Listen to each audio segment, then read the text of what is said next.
I just spent $500 in Switzerland in one day, and locals told me I still overpaid by 300%. No joke. Every coffee, every meal, every ticket.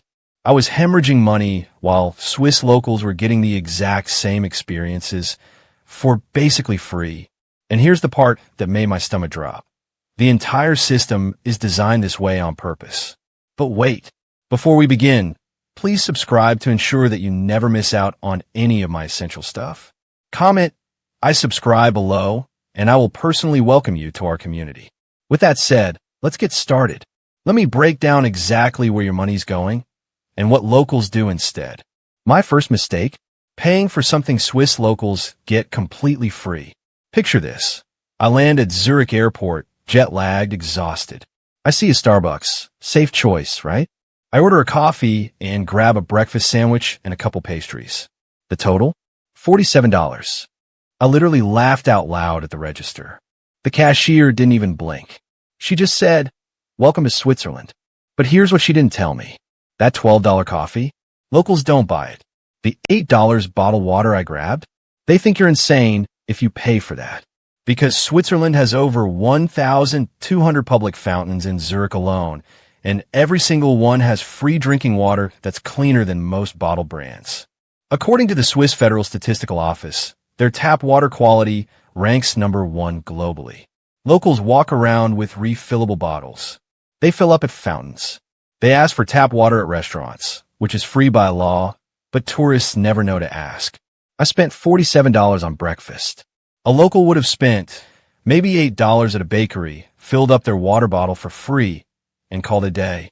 But that overpriced coffee wasn't even my biggest waste of money that day. Next up, the SwissAlps. The whole reason I came.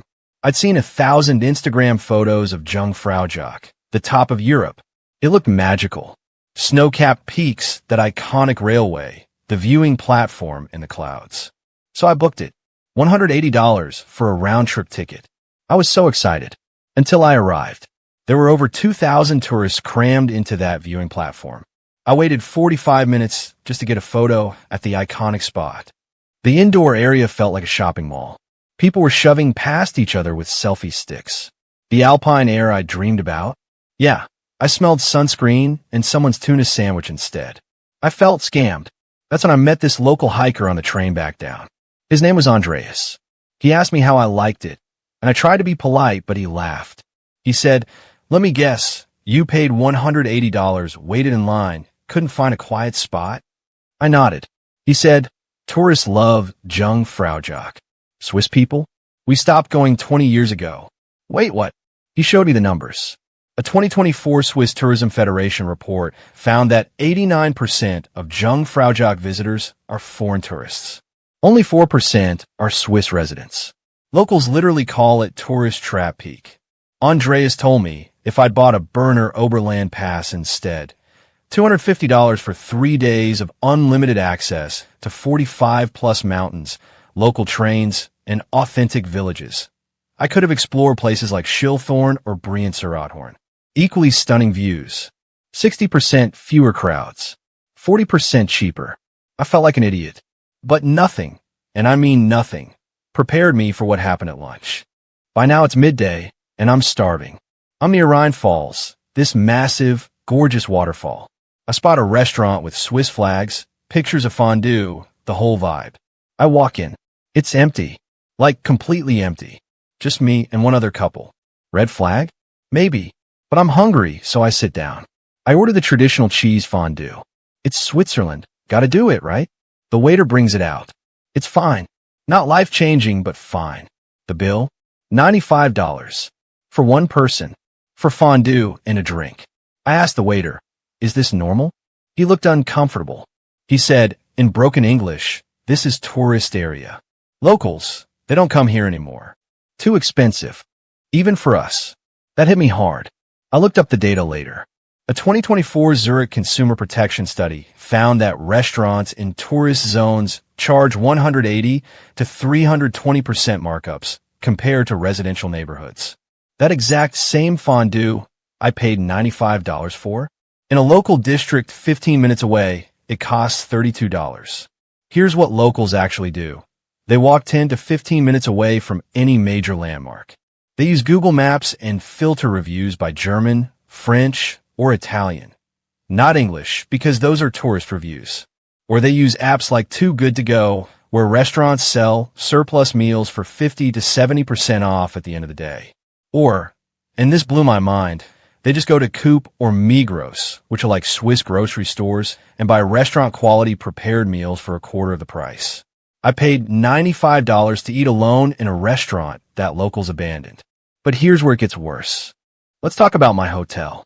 I booked what Booking.com called a budget option in Zurich. $120 a night. I thought, okay, Switzerland's expensive, but this is decent. Wrong. I arrived and realized the hotel was a 40-minute train ride from the city center. That wasn't clear in the listing. Then at check-in, they hit me with an $8 tourist tax per night. Breakfast? Not included. That's another $25. Wi-Fi? Oh, that's $15 extra. So my $120 budget hotel actually cost $168 per night. For a 2-star experience in the suburbs. I felt betrayed. And I'm not alone. A 2024 audit by the Swiss Hotel Association found that 67% of hotels listed as Zurich hotels on booking platforms are actually in suburbs or neighboring towns. And those tourist taxes, anywhere from $2.50 to $8 per night, are almost never shown in the initial advertised price. On average, hidden costs add 28 to 40% to what you think you're paying. So what should I have done? Book directly through hotel websites. You often save 10 to 15%, plus you get loyalty perks. Buy an SBB Day Pass for $52. That gives you unlimited train access across entire regions, so location matters way less. Or stay in Swiss youth hostels, which aren't like the sketchy hostels in other countries. They're actually nice. Clean, modern, central locations. $45 to $75 a night, breakfast included.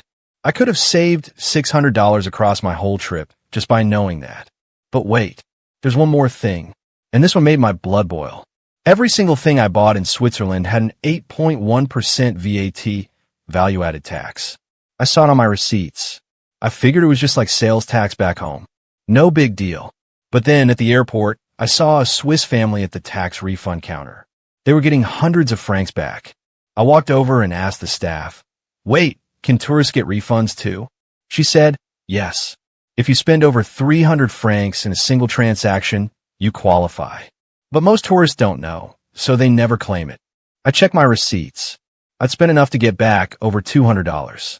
But here's the kicker. According to the Swiss Federal Customs Administration, tourists spend 4.2 billion Swiss francs annually in VAT. Only 22% of tourists ever claim their refunds. The average refund is $284 per person. That means the Swiss government keeps an estimated 3.2 billion francs every year from unclaimed tourist VAT. It's basically a tourist tax by design. The refund process isn't even hard. There are global blue and tax refund counters at every major store. You just need your receipts and about 10 minutes at the airport before your flight. But the signage is minimal. It's not advertised. You have to know to look for it. I didn't claim mine. I ran out of time. That's $200 I just donated to the Swiss government. So here's the truth. I spent $500 in one day in Switzerland. But the real cost was realizing that every single system, from the water fountains to the mountain railways to the tax refunds, is designed to extract maximum money from tourists while locals live in a completely different reality. They know the shortcuts. They know the free options. They know where not to go. And we're out here getting fleeced at every turn. So here's my question for you. Is Switzerland still worth it if you know you're being overcharged at every single step? Or would you rather skip it and spend your money somewhere that actually treats tourists with respect? I want your honest take in the comments. And if you've already been to Switzerland, tell me, did I miss any hidden costs? What did you overpay for? Drop your story below. Let's warn each other before the next person gets hit with a $47 coffee bill.